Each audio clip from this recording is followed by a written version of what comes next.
body of Tim Miller's daughter, Laura, is one of 4 that turned up in this Lake City field between 1983 and 1991.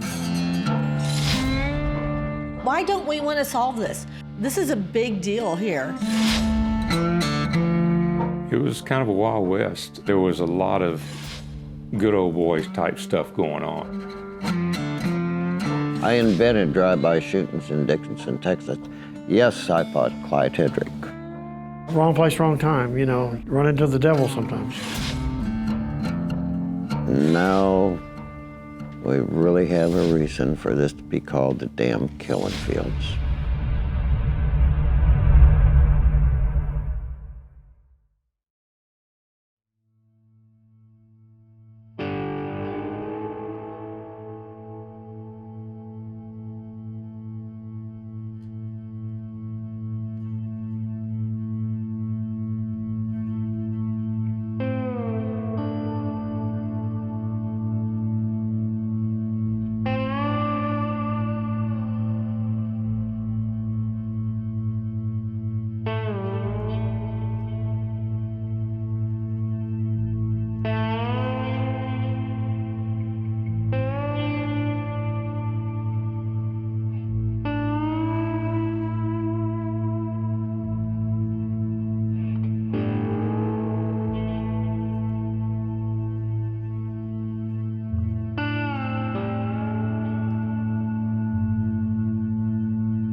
It was crazy. I don't know if I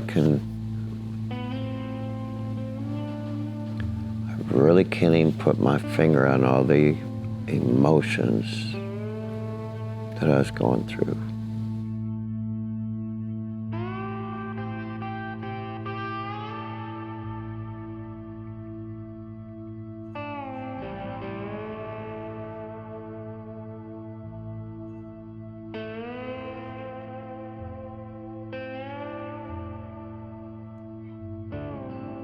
I have very, very fond memories of being with her.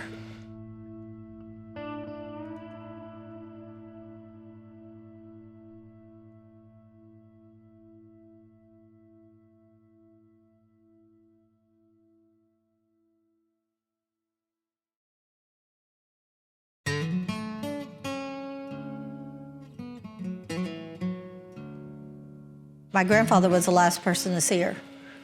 And she was, "Bye, Daddy." She had helped him cut a limb off a tree. She climbed the tree for him that day and cut the limb down and helped him work in his garden. So they hung out all day together that day. And he told her that, you know, I'm gonna go home and I'll be at Josie's tomorrow. She just said, "I'm going to the store, I'm gonna get a ride." It wasn't uncommon. But your dad was like, "No, I'll take you, nothing." Yeah. Oh. Yeah. You want to ride? "No, Dad, I got it."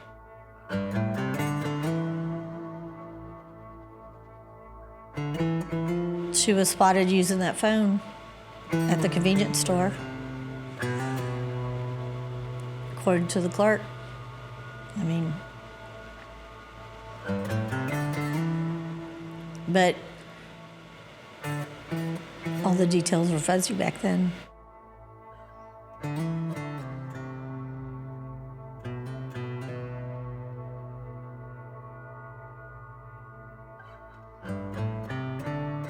There was no surveillance cameras. There wasn't anybody paying attention. She was a regular, so I don't think she stood out that day in any particular way, except she knew the clerk. She saw her on the phone. It was right before Halloween, and we were at my grandparents' house because we always went over there for the holidays. And I remember my mother snapping and saying, "How can you even think about Halloween when we haven't heard from Edie?" I think we were just grasping at trying to have some level of normalcy because my grandparents were so distraught. I mean, they were just beside themselves with worry. I'm Nina Yeager, and I'm Edie's niece, the first victim of the killing fields in Lake City, Texas.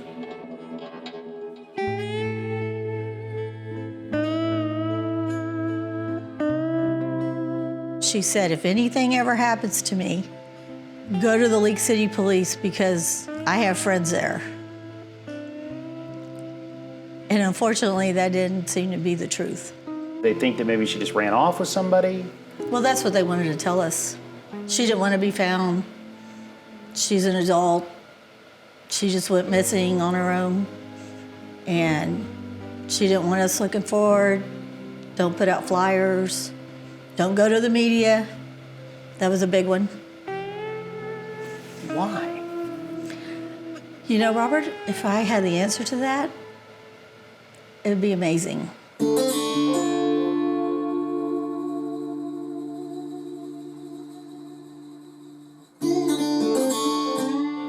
As you can imagine, I mean, it fractured us.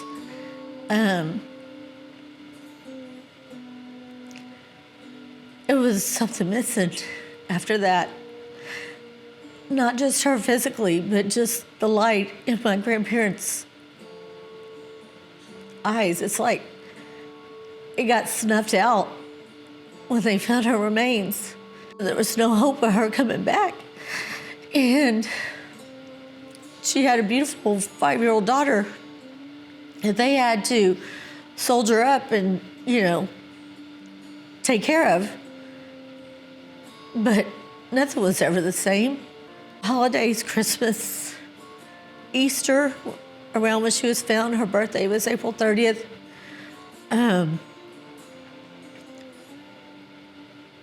It was never the same again after that, and I wonder how differently all of our lives would have been.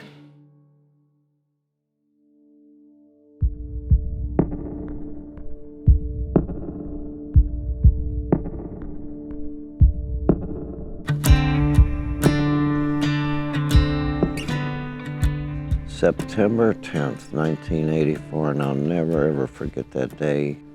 I was getting ready to walk out the door to go Calder Drive and Main Street to work on Calder Center Shop Center, and Laura said, "Dad, can I talk to you?" And I said, "Sure, sis, what's on your mind?" And she said, "Is it okay if Vernon comes over tonight?" Which Vernon was Laura's boyfriend. And I said, "I believe that'd be a good idea." We just moved in this house from Dickinson. Tim Miller, Laura Miller's father, and also founder, director of Texas EquiSearch.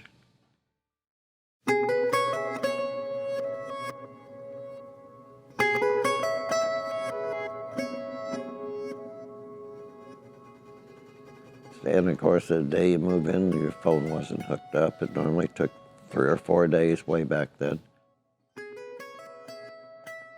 There was actually a payphone at a convenience store right at the end of 517 and Hobbs Road, which is maybe a half mile away from the house. So I said, but when Mom comes home for her lunch break, have her take you down to the payphone and call Vernon and say, Dad says it's okay to come over. So anyhow, yeah, her mother took her there and Laura's talking on the phone and stuff, and I guess her mom says, Laura, hurry up, I'm gonna be late going back to work. And Laura says, Mom, I just want to talk to Vernon a little bit longer. And she said, all right, be careful, see when I get home. Well, Laura's mom got home and Laura wasn't there, and of course she was concerned.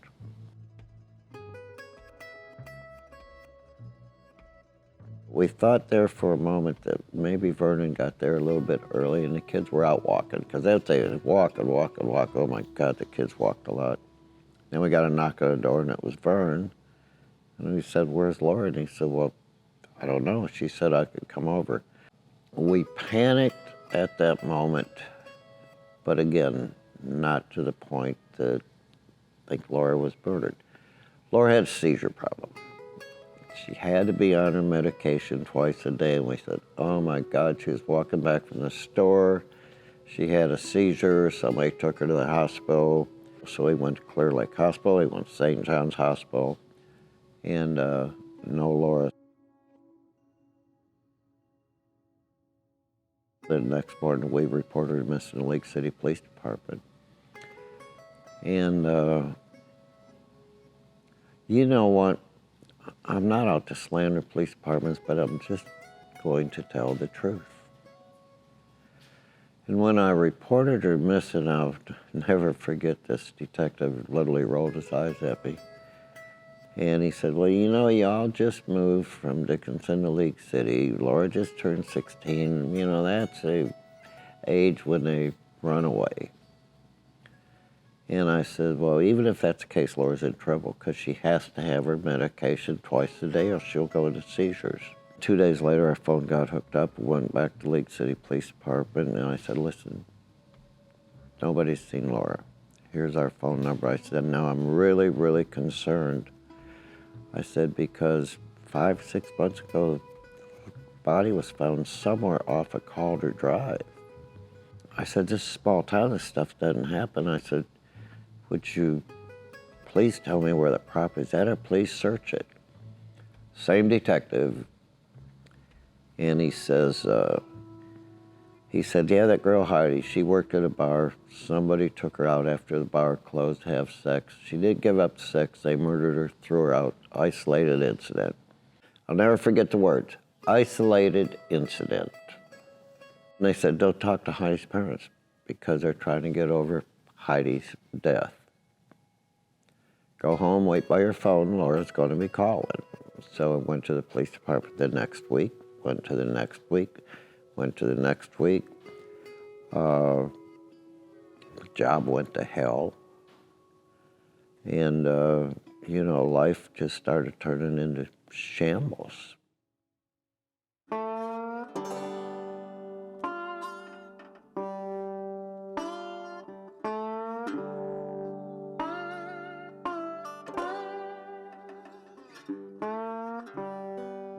We got a call from the dispatcher that said that two kids on dirt bikes found what they thought was possibly a deceased person. When I got to the scene, I knew immediately it was a human. You know, I could smell the decomposition. Robert Valentine, I'm a former League City police officer.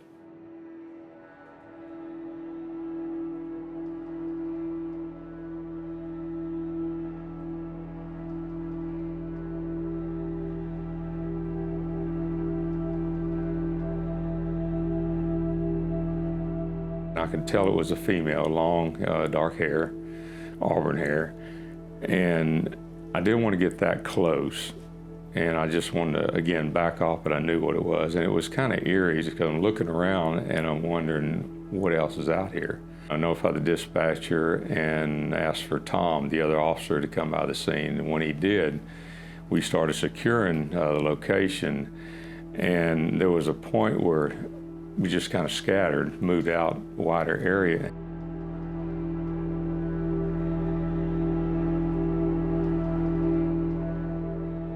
I saw what I thought was possibly some remains, but I wasn't sure because they were in the brush. And I'm looking, and about that time, Tom called out he had found a skull. And I thought, oh, this is another one. What do we got here?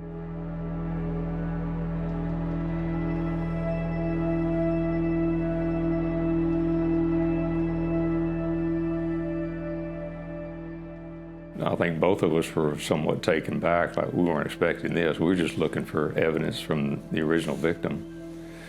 And boom, we found the second one. And there we backed off and said, okay, that's it. We're not going to touch anything else.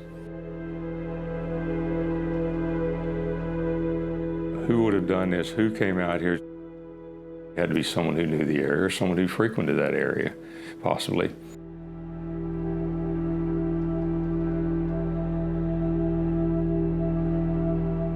It was a muddy dirt road at that time that came to a dead end, if you will. Once you passed the scene where the bodies were,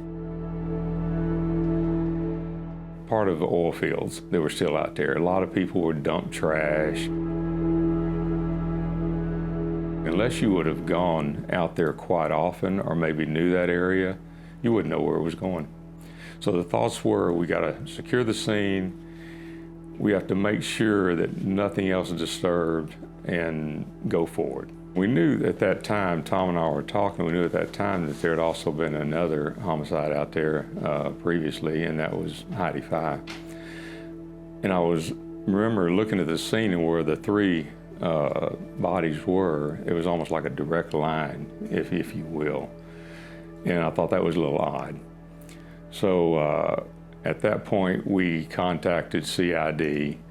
The scene was somewhat secure, but not secured as you would hoped it would have been.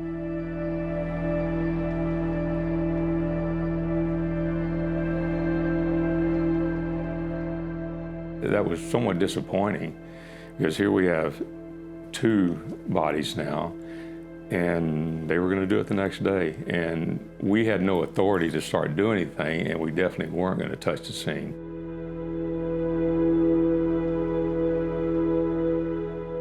I remember we were out there and it was getting dark and there was really nothing being done. They had someone securing the scene. It was a volunteer person, with League City. Did they at least rope it off with the crime scene tape? Not even crime scene tape? When I left, there was no crime scene tape up. There was a person sitting in a lawn chair securing the scene. That was pretty much it.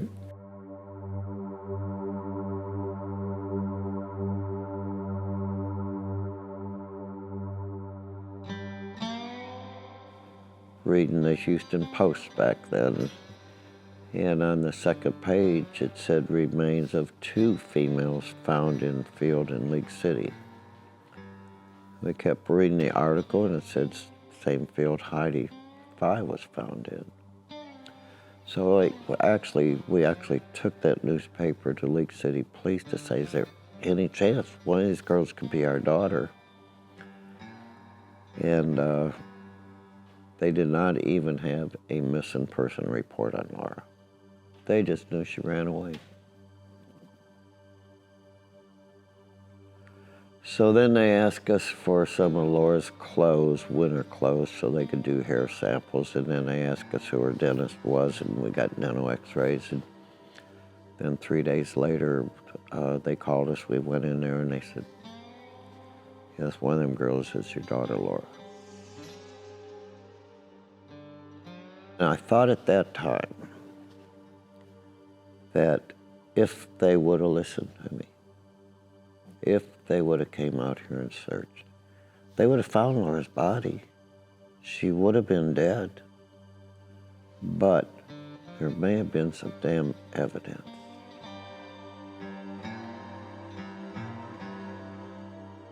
My emotions went just everywhere. Why wouldn't they listen?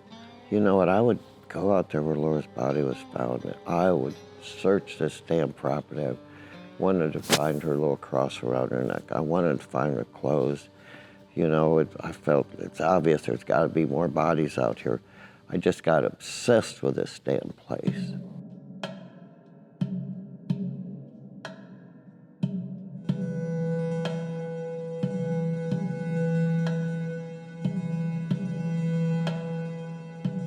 She was a very distinctive looking young lady, if you will. And I say that because what I noticed right away was a gap between her teeth. And I thought, someone's got to know this girl. Audrey was always really good about calling her mother on Christmas. She never missed calling her on her birthday. Well, Christmas came and she didn't call. Her mother's birthday is in January 12th. And she didn't get a call. She loved her family. She was very loving towards her family.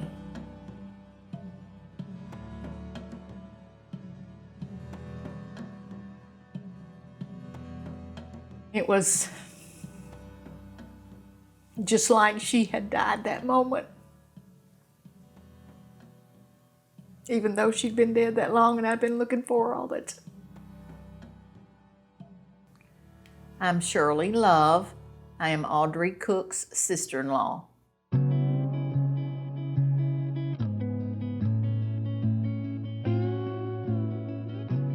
She was a daddy's girl. And by the time I came on the scene, she was a tomboy. Her dad, they camped, and she liked to go fishing with her dad. She had a motorcycle, dirt bike, She moved to California and was out there for quite some time, maybe a couple of years. And then they came back to Memphis and stayed for a very short period of time. And then that was when they moved to Houston. She did move with someone. Yes. She had a partner. Yes. Do you know why she left? Memphis? Mm-hmm. Better life, better job. Yeah, there just wasn't anything in Memphis that she wanted to do. And she has a very adventurous spirit. Okay. And so she wanted to see other places, you know, and do things that she never did. How'd she settle in Houston? I really don't know. She would call her mother quite often, but she would call a lot of times wanting money. And of course, her mother would always come through for her against her daddy's approval. Her daddy would always say, "You tell her that I will send her a plane ticket when she's ready to come home and get her life together."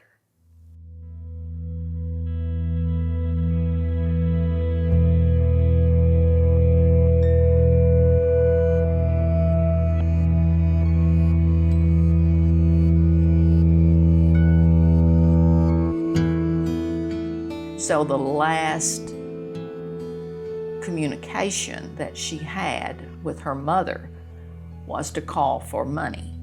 Earlier in the week, she had called and she had sent her money, and she'd tell her always to call me when you get it, would wire it. Mm-hmm. And she did. And then later in the same week, she called again, wanting more money.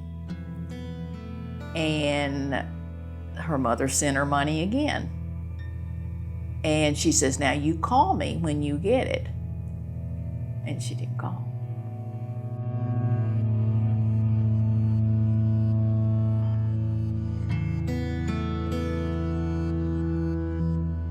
When her mother kept not hearing from her, she sent a registered letter to her last address, so she would have to sign for it. And it came back.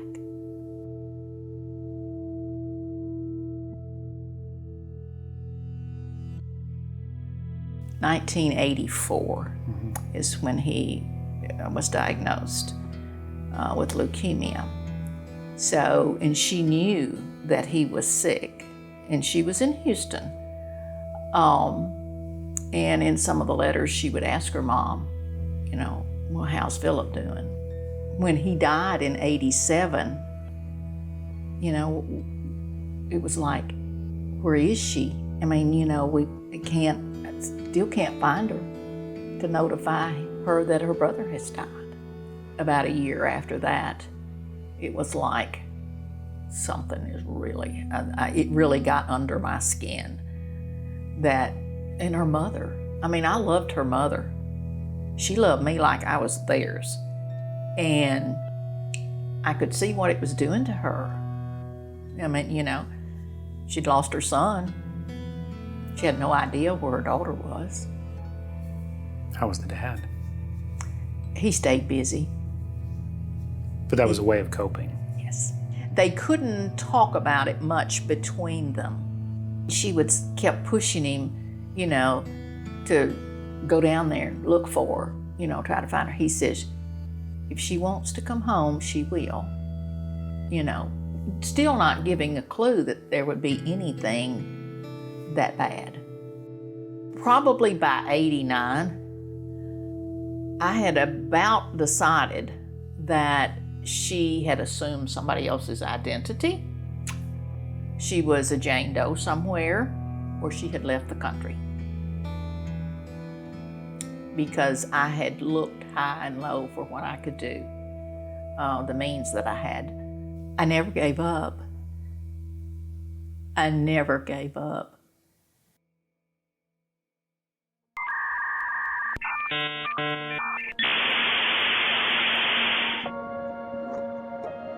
When the internet came along, it's no telling. I had my office set up right in there.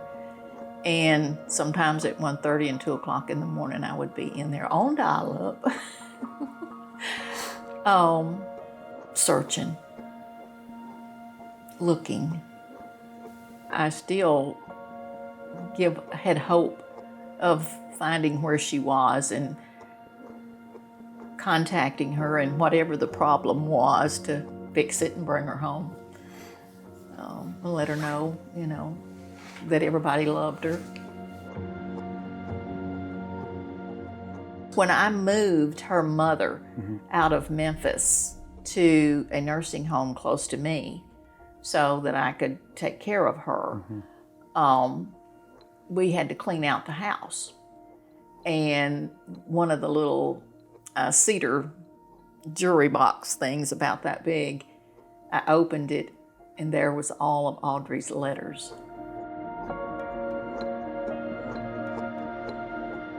I was really excited when I found them, simply because I could look at the postmarks, what she was talking about, maybe names that she was, so I could find her. Oh, every address that was on an envelope, I Googled it. I felt like so many times I was so close. I just needed to look a little further. And then I would just, Shirley, you gotta let it go. And I would give up for a little while. Then something would come back and eat at me again, and I would get back on the internet.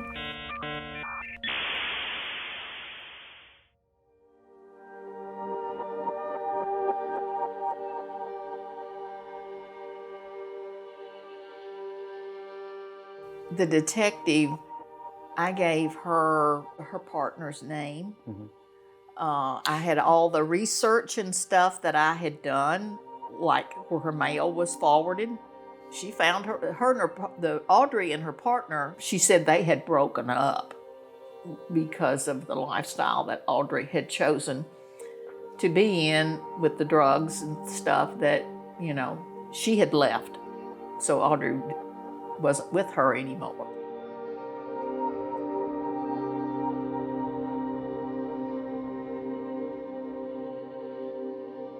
Her mom passed away in 2008. Her dad passed away in 2012. So they never knew she was found. No. I always looked in hopes of finding her for them. Of course, I didn't want it to be that way. The way that she was, I wanted to find her and that she would come home. Not in a box.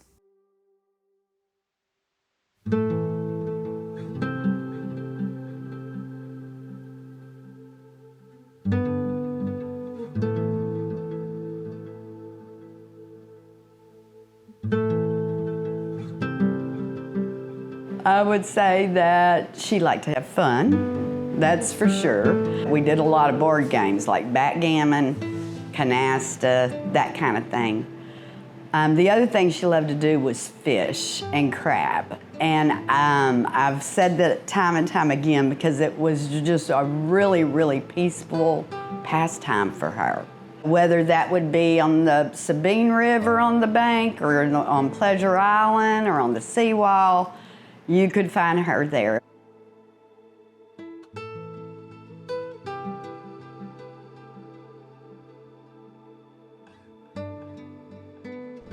Hi, I'm Diane Gottswin. I am Donna Gottswin Prudhom's sister.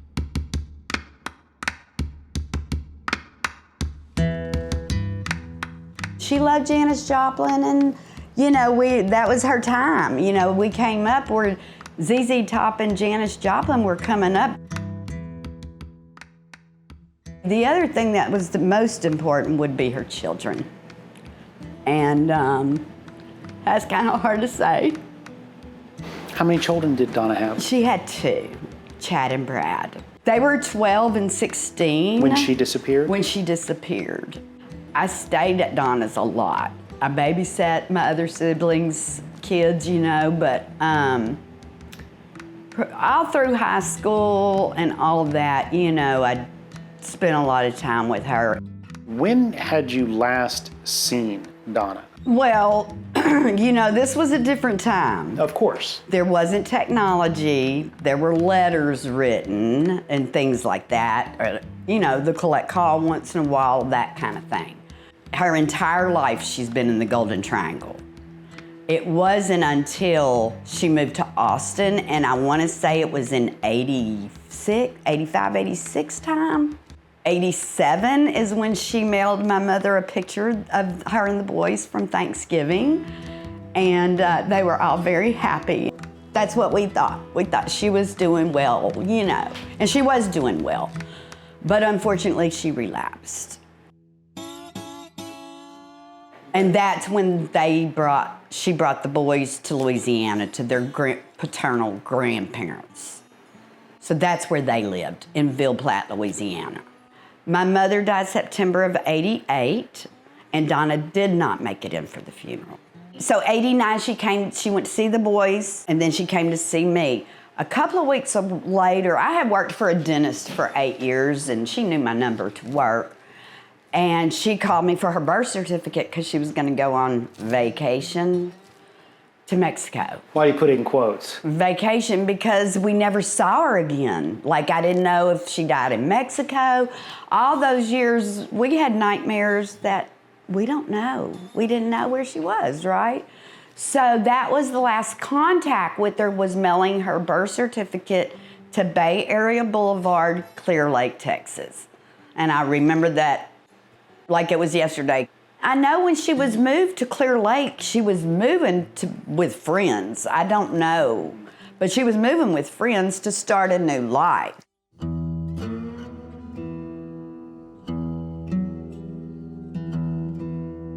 That's what we were left with.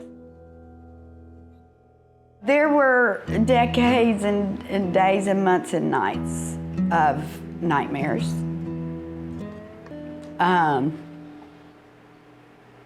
And fear.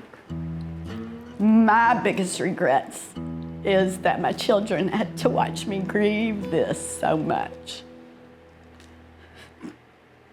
And I did my best for them not to know and see it, you know, but definitely they did. Chad was in a MVA in 1999, July 1999, and it left him paralyzed from the waist down and the left side, and cognitive impairment pretty seriously. So he was in and out of nursing homes for a decade, and I was his caregiver, overseer.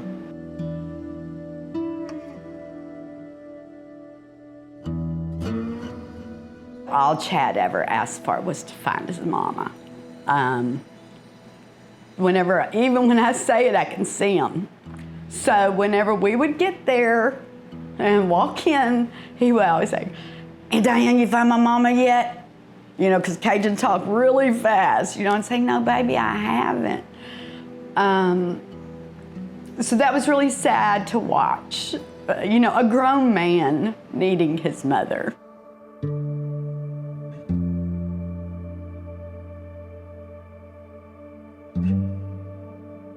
Fast forward to 2008,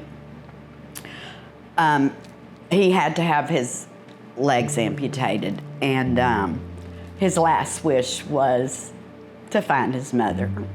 I was living in Austin, and so I had already had detectives had looked for her off and on over the years, but what was important this time is that I went and spoke with a local investigator that's also the editor of the Examiner newspaper, named Don Dodd. I told him the story, and he looked for any aliases there may have been. There wasn't any brown hair, brown-eyed, missing unidentified women in databases or anything like that. And about 2 weeks later, you know, I went to meet with him, and he said, you know, there's not a trace. There's not a trace. And you have two choices. You can believe that she's remarried and living a good life somewhere, or she's no longer with us. And I said, I will never believe that she's having a good life without her children, because she lived for them. That was 2008. And that's also when we lost Chad. So he passed away that year. After that point, I had to put it to rest for my own well-being, you know, for my own mental health. And so for me, she was gone.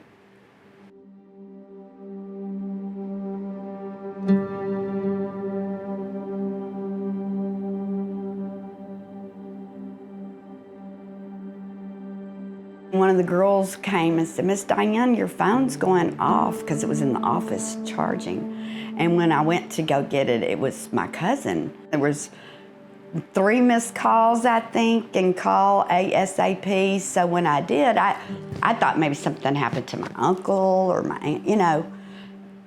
Totally out of nowhere, she said, "I just got off the phone with a Detective Tisdale from the League City Police Department." And then I knew what that was. So, I mean,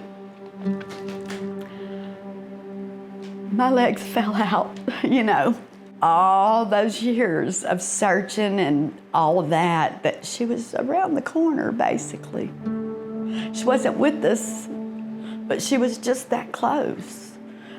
I'm gonna speak for Brad right now because he can't. He's not here, but I know what he said. He knows she didn't abandon them. So even though this is a tragic, tragic thing, for him, he knew that his mama loved him. She didn't just walk out of their lives.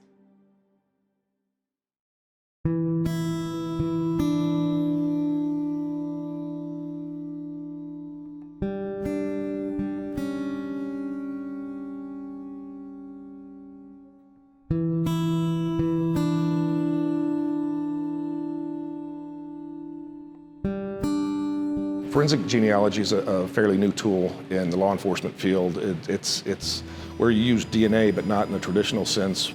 My name is Richard Renison. I'm a retired special agent with the FBI. League City refused FBI's offer to use forensic genealogy to identify what was then Jane and Janet Doe, Audrey and Donna. And it was about 1.5 years that I kept asking for them to use this technique, and they were skeptical of it, didn't want to do it.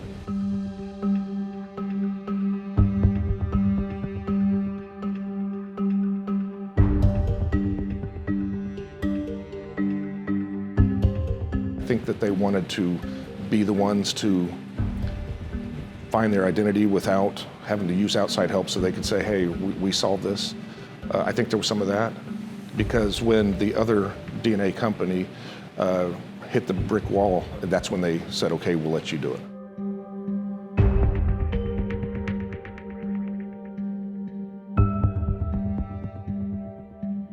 "45 minutes to get Donna identified. The next day, we worked on Audrey Lee Cook. It took 1 hour. And they had been unidentified for 20 plus years, and it took 1 hour and 45 minutes to get them both done. That's a fantastic tool. Part that still bothers me a little bit is Donna's boyfriend or husband at the time that she went missing passed away about 3 or 4 months before we got Donna identified. And had we been able to use this technique 18 months earlier, we could have got a wealth of information. So I'm still a little upset about League City for not using that tool. The investigation now is hopefully going to just take a whole new turn. League City Police Lieutenant Michael Buffington says advances in DNA in genealogical research finally led investigators to identifying Cook and Prudhomme decades after their bodies were discovered. Interviews with family helped police find out how the women made it to this area. Now, the public's help is needed in piecing together the last 1 to 1.5 years of their lives. Any little information they have, regardless how small it is, it could mean a lot to us. So I don't want anybody to think that, oh, it probably doesn't mean anything, so I'm not going to call.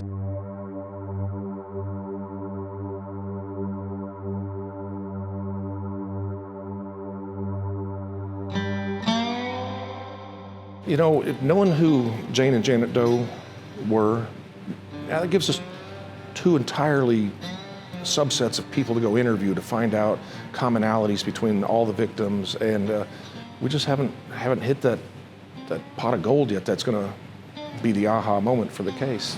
Did that surprise you? It did. I really thought that once they were identified that was going to be the final piece to the puzzle, and it hasn't been.